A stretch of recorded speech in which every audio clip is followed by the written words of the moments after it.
미국을 처음 갔어요. 근데 그때 미국 가서 굉장히 제가 컬처 쇼크를 받았어요. 야, 이런 나라도 있구나. 근데 그때 그 미국에서 뭐 세탁기라든가 뭐 청소기 뭐 이런 거 처음 봤거든요. 근데 그때 우리나라만 해도 되게 살기 어려웠을 때예요. 그래서 야, 진짜 미국이란 나라가 진짜 좋구나. 라면서 컬처 쇼크를 받아가지고 아, 우리나라도 언제 이렇게 좋은 나라처럼 될까라는 생각을 많이 했었거든요. 근데 이 컬처 쇼크를 보면은 요즘에 젊은 친구들은 컬처 쇼크라는 게 없어요.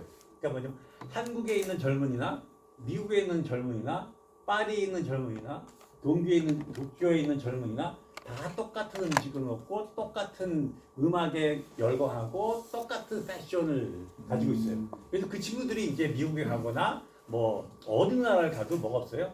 컬처 쇼크가 없는 거예요. 정보 시스템 때문에. 그 컬처 쇼크가 어디서 생기느냐? 지역 간에 컬처 쇼크가 생기는 게 아니라 컬처 쇼크는 집 안에서 생겨요. 할아버지하고 손자하고 생기는 거예요. 이런 거예요. 여러분들 이제 세이클럽 뭐 그런 거 있잖아요. 그럼 거기서 이제 정보 시스템에서 그쪽에 사용되어지는 토큰을 그 도토리라고 그래요. 그때만 해도 이런 시절이었어요. 아, 요즘 젊은 친구들이 도토리 좋아한다더라. 그러면 이제 노인들 싫어하잖아요. 그러면 이제 손자들한테 이제 좀 잘 보이고 싶은 거예요. 아, 주워드린 게 있어요. 아, 요즘 애들이 도토리 좋아한다더라. 오케이, 도토리 사서 애들 갖다 줘야 되겠다. 시장으로 가는 거예요. 시장으로 가서 도토리 딱 사가지고 기다리는 거예요. 손주가 올 때까지. 손주가 와서 이제 넌지시 도토리를 주죠. 이제 할아버지가 어떻게 생각하냐면, 야, 얘 내가 도토리 줬으니까 얘들이 좋아할 거다라고 생각을 한 거예요. 진짜 어떻죠? 이게 뭐지? 그렇죠. 그죠?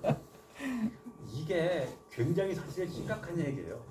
그러니까 이 정보화 시스템이 되어 오면서 이 컬처 쇼크라든가 이러한 것들이 사실은 지역적인 거리를 초월해서 이제는 정보 시스템, 즉 정보화 시대를 이해하는 사람과 정보 시대를 이해하지 못하는 사람, 이렇게 이제 나뉘는 거예요. 근데 사실은 우리 입장에서 보면은 되게 이제 산날이 더 많은 사람들이에요. 여기 있는 사람 대부분 산날이 더 많아요. 근데 너무 쫓아가기가 바쁜 거예요. 정보 시스템을 쫓아가기가. 그러면은 거기에 대해서 되게 이제 불편하고 굉장히 뭐라 그러죠? 투덜투덜거리고 뭐 너무 살기가 힘들었고 요새 젊은 것들은 왜 저래 막 이러면서 이제 푸념을 많이 합니다. 근데 중요한 거는 이 사회 문화는 농경 사회에서 산업 사회에서 정보화 사회로 이렇게 넘어가고 있거든요.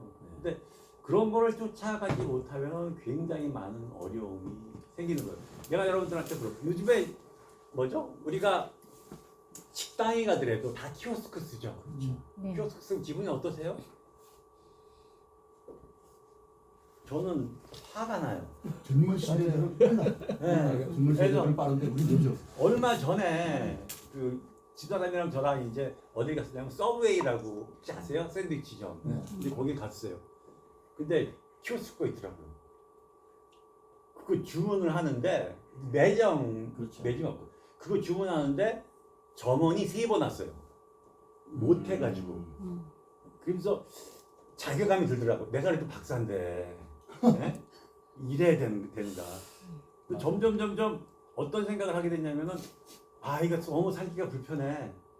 그러면서 이제 스스로 어떤 생각을 하냐면 아, 우리 낀 세대니까 정말 우리는 불행한 세대다. 요즘 우리는 스마트폰을 쓰기 위해서 공부를 해요. 학원에 가서 배워요. 근데 요즘 애들은요, 제 손녀가 6살인데, 그러니까 버닝 디지털 에이즈예요. 그러니까 무슨 뜻이냐면은 태어나면서부터 바로 유튜브를 해요. 걔네들은 교육을 받지 않아요. 그러니까 이게 태생이 다른 인간이에요. 근데 중요한 건 뭐냐? 그 사람들이랑 우리가 같이 살아야 된다는 얘기예요.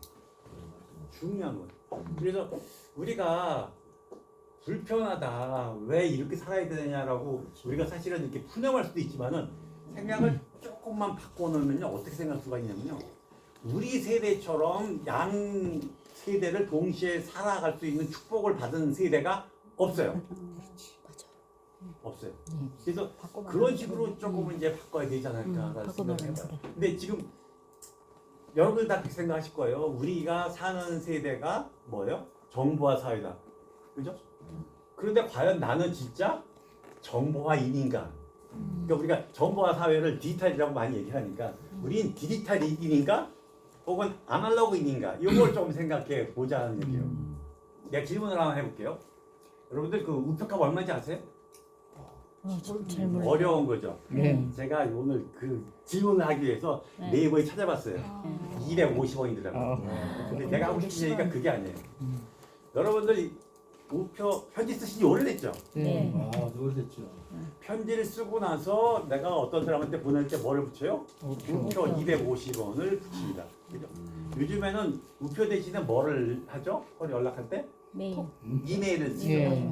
이메일 쓰죠. 그죠? 만약에 이메일에 돈을 우리가 써야 된다라고 생각하면 얼마 정도가 적절할 것 같아요? 이훈 박사님. 야, 편지가 250원이에요. 근데 우리가 이메일을 보내는데 지금은 이제 돈을 안 내고 보내지만 만약에 우리가 이메일도 우표값이라는 걸 붙이려면 얼마가 적정일 것 같아요? 저는 예. 저는 100원. 얼마 정도가 많죠? 저는 100원. 저는 250원, 10,000원. 만 원. 양을 너무 비싸. 저는 100원. 저 누가 오셨는데? 250원인데 한 저는 100원. 그래도 한 300원? 300원, 250원, 300원. 왜냐면 용량이 조금 더 보낼 수 있잖아요. 이게 이렇게 생각하셔야 돼요. 우리가 왜 우표값을 지불하는가를 생각하셔야 돼요. 250원에는 뭐가 드냐면요. 인건비. 보통 우리가 예를 들어서 뭐 부산에 우표를 보낸다. 그러면 보통 한 이틀 정도 걸리죠. 이틀 정도 걸리고 그 다음에 우체 배달부가 막 움직여야 돼요. 움직여야 이제 되죠. 거기에 대한 그러니까. 보상이거든요. 네. 거기에 대한 보상이에요. 그러니까 내가 가지 않고 이틀 걸리는 대신. 거에 대한 대신해 주니까 거기다 감사 표시를 250원을 보낸단 네. 말이에요. 자, 이메일을 보낸다고 가정을 해봅시다. 보내는데 시간이 얼마 걸리죠? 바로. 바로. 집에서. 1초. 우리가 그거를 우표를 보내려면요. 우체국에 가서 우표를 사고 이렇게 계속 붙이고 가야 돼요. 네. 가끔씩 가다가 분실되기도 해요. 네. 그러면은 이메일이 보내주는 제공받는 서비스가 네. 이메일 서비스랑 그다음에 우리 우편으로 보는 서비스랑 비교해 보면 한 얼마큼 우리가 더 편리해졌죠? 10배? 10배 이상. 10배 이상. 올려줬죠. 이거 얼마요? 10배라고 칩시다. 그럼 네. 250원 10배면 2,500원이 2,500원. 이상이 돼야지 그게 적정 가격이란 말이에요. 근데 문제는 뭐냐? 문제는 뭐냐? 여기 있는 사람 누구도 이메일에 우표를 내라고 이야기하면 마음이 불편할 거예요. 안 쓰죠. 이게 왜 그러냐면요. 우리가 비록 정보화 사회에 살고 있지만은 우리가 있는 가치관은 뭐다? 디지털 가치관이 아니라 아날로그 가치관이라는 얘기예요. 네. 그러니까 우리가 정보화 사회에 살면서 아날로그 가치관을 갖고 있으니까 뭐가 생깁니까? 충돌이 생기는 거예요. 불편한 거예요. 그럼 우리가 올바로 살려면 어떻게 되냐? 정보화 사회에 맞는 정보화 가치관을 가졌을 때 우리가 편리하게 거기에 적응하면서 살 수가 있다는 얘기예요. 우리 여기 있는 사람들은 대부분 뭐를 중요시하냐면요. 눈에 보이고 손에 만져지는 것을 중요해요. 그리고 그게 있어야지 불편하지가 않아요. 네. 안심이 돼. 맞아요. 그러니까 그러한 가치관으로 살면은 이 삶이 엄청 불편한 거예요. 엄청 불편한 거예요. 그래서 지금 사실은 이게 정보화는 엄청나게 빨라 가고 있는데 우리 생각은 굉장히 늦어지고 있고 제도도 늦게 가고 있는 거예요. 요즘에 무슨 챗GPT라고 있잖아요. 네. 챗GPT가 뭔지 아는 사람 손 들어보세요. 네, 그럼 또 하나 질문해 볼게요. 챗GPT에서 검색하면 답이 나와요. 네. 그 다음에 구글이나 네이버에다 검색해도 답이 나와요. 네. 어떻게 차이가 나나요? 차이 잘 아니요, 그런데요. 거의 똑같이 차이가 나죠. 우리 사무실에서 실험을 해봤어요. 네네. 똑같은 질문을 내가 넣고 우리 여직원이 질문을 똑같이 놓았어요. 네. 자기 이제 노트북에다가 넣고 네. 했는데 네. 답이 똑같이 나와야 될 거 아니에요. 네. 근데 삽입하는 검문 시간이 일부러 한 20분 인터벌을 주고 내가 1시하고 여기는 1시 20분. 아니 무슨 똑같은 앱에다가 예, 예. 똑같은 똑같이 문맥으로요? 놓고 똑같은 질문을 놓는데 나오는 답이 틀리더라고요. 그거는 앱이 이상한 거예요. 그렇지 똑같이 네이버 똑같은 답이 문맥으로 나오는데 질문을 했어요? 똑같은 문맥으로? 어. 자 잠깐만요. 네이버나 구글에 검색하는 답하고 음. 챗 GPT하고 나온 답하고 다른데 어떻게 다르냐면 이런 거예요. 네이버나 구글에서 서치를 해서 엔터 치잖아요. 그러면 답이 여러 개 쭉 나와요. 여러 개 나와요. 여러 개. 1페이지, 2페이지, 3페이지. 예, 예. 그러면 검색하는 사람이 1페이지, 2페이지, 3페이지 하나하나 들어가 보면서 내가 원하는 답이었나 아니면 확인을 해야 돼요. 그게 네. 가능하죠. 그게 이제 그렇죠. 네이버하고, 네이버하고. 구글에서 나오는 거예요. 네. 네. 그런데 챗GPT는 어떻게 나오냐면요. 모든 그거를 미리 다 검색해서 그거를 조합해서 돌려. 답을 탁 내줘요. 네. 그러니까 이건 똑같은 검색에서 나오는 건데 완전히 달라지는 거예요. 근데 이게 굉장히 시사하는 바가 커요. 위험하다. 이게 뭐가 되냐면요. 걔네들이 정보화 사회가 추구하는 최고의 모델은 사람이거든요. 사람이에요. 그러니까 일반적으로 로봇이 사람을 쫓아서 이제 개발되고 있는데 일반적으로 로봇이 사람을 대체할 수 없는 걸 딱 두 가지가 있다고 얘기해요. 하나는 뭐냐면 학습 능력, 또 하나는 창조력이에요. 참고로. 그죠? 그 두 가지는 로봇이 사람을 쫓아가지 못한다는 거예요. 근데 문제는 그게 추월당했다는 얘기예요. 뭐를 통해서? 챗 GPT 챗GPT 통해서. 통해서. AI를 통해서. 얼마 전에 알파고하고 그 다음에 이세돌하고 충돌한 적이 있죠. 네. 충돌이라고 해야 되나? 대구 대구, 누가 대구, 이겼어요? 대구. 4대 1로 알파고가 AI가 이겼어요. 왜 알파고가 이겼나요? 기계죠. 왜 여기 중요한 게 왜 알파고가 이겼냐는 게 학습 능력. 학습 능력. 학습 학습 능력 능력. 때문에 그런 거예요. 왜냐면 이세돌은 자기 20년을 다듬었으면 20년 경험으로 그 기보로서 대국을 했는데 알파고는요 이세돌 같은 사람 3,400명의 히스토리를 갖고 있는 거예요. 네. 그럼 10명이라고 치면은 20년 곱하기 11하면 200년의 히스토리가 있는 거예요. 그러니까 당연히 알파고가 이기죠. 그 뭐 학습 능력을 가졌다는 얘기예요. 또 창조력? 여러분들 그거 아세요? 요새 워딩을 하면요 그림이 나와요. 그죠? 워딩을 하면 그림이 나와요. 그럼 그 그림을 저작권을 누구 할 것인가에 대해서 막 얘기를 하고 있거든요. 제가 하고 싶은 건 뭐냐면은 이제 더 이상 뭐죠? 로봇이 사람의 능력을 이미 뛰어넘을 수 있는 환경이 됐다라는 이야기예요. 그럼 이제 이거를 우리가 어떻게 해야 돼? 제가 이제 교수잖아요. 교수가 하는 일이 뭐냐면요. 1학년 경영학 원론을 가르치고 있는데 경영학 원론을 이 친구들보다 훨씬 더 많이 공부해가지고 오랜 시간 공부해서 그거를 잘 짜집게 해서 전달하는 거예요. 근데 이제 그럴 필요가 없다는 얘기예요. 누가? 제가 얘기했어요. 자, 의사들 봅시다. 의사들 하는 일이 뭐죠? 환자들이 오면은 환자들이 처방을 내리는 거예요. 그 처방을 할 때 어떻게 하냐면요. 자기가 겪어왔던 환자들의 경험, 그걸 임상 경험이라고 합니다. 임상 경험을 가지고 처방을 하거든요. 근데 내가 20년 의사했어요. 근데 10년 의사 한 사람들 뭐죠? 100명을 모아놓고 한번 경험을 따져봅시다. 누가 더 많이 해요? AI가 훨씬 더 많이 했죠. 실제로 이제 어떤 일이 있었냐면 서울대 의대 병원에서 암 환자들 대상으로 해서 조사를 했어요. 명의하고 AI하고 누구한테 치료를 받겠느냐? 누가 이겼을 것 같아요? AI가 이겼어요. AI가 이겼어요. 그래서 이거를 우리가 어떻게 해석을 해야 될 것인가 되게 두려운 세상이고 우리가 앞으로 살아갈 세상이 어떻게 전개될지 잘 몰라요. 근데 사실은 그거보다 제일 중요한 게 뭐냐면요. 제일 힘든 게 뭐냐면요.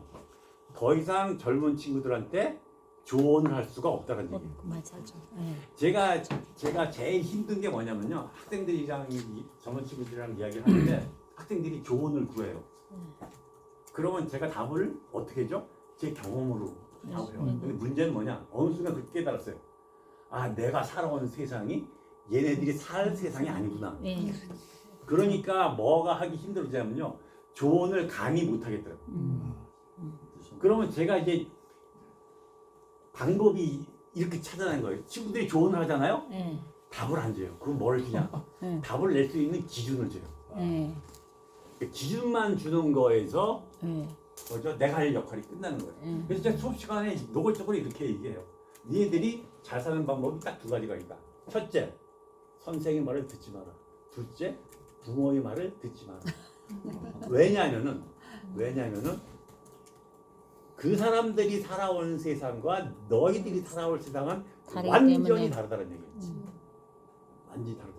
이게 사실은 우리 입장에서는 굉장히 슬픈 얘기가 될 수도 있지만은 사실은 바꿔서 얘기하면 행복한 얘기가 될 수도 있어요. 그러니까 공이 있습니다. 공이 있어요. 햇빛이 있어요. 빛이 쏴요. 그러면 반쪽은 환하고 반쪽은 어둡죠. 네. 그죠? 이 현상은 누가 바꿀 수가 없어요. 우리가 이미 이건 그 뭐죠? 엎어진 물이에요. 그럼 이 공이 하얀 공이에요? 검은 공이에요?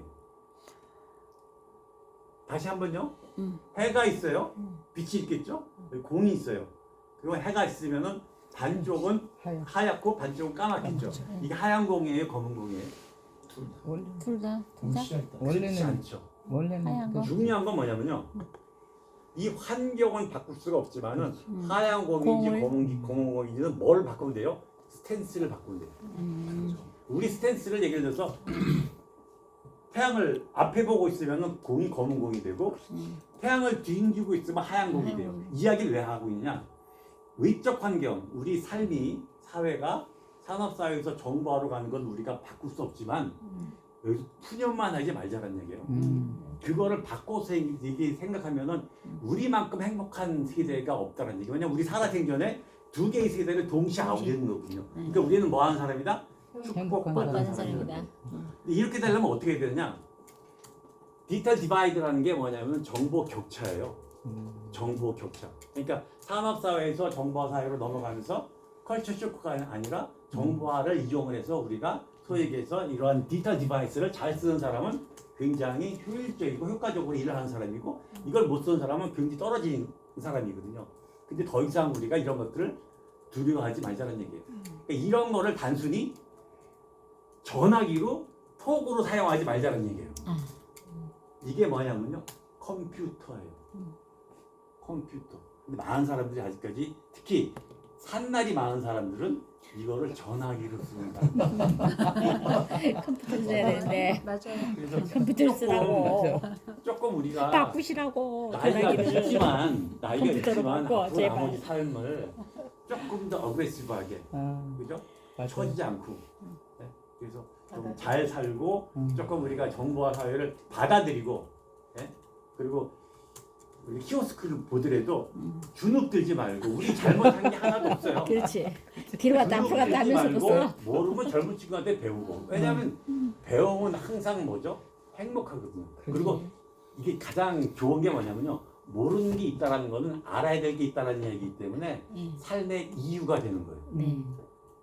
그래서 그 자녀들한테 이런 거 물어볼 때 기죽지 말고 떳떳하게 물어봐. 떳떳하게 물어보고 이걸 좀 잘 사용을 해서 우리 삶이 조금 더 풍요로워졌으면 좋겠다. 라는 얘기에서 제가 브리징 디지털 디바이스. 브리징이라는 게 뭐냐면 디지털 디바이스라는 게 정보 격차인데 브리징이 브릿지가 길이잖아요. 그래서 이게 산업사회에서 다리를 건너서 정보화 사회로 우리가 건너가서 조금 힘들지만 조금 이 정보가 갖고 있는 좀 여러 가지 혜택들을 누리면서 잘 살아보자라는 이야기로 키노트로서 제가 브리징 디지털 디바이스 짧게 했습니다. 감사합니다.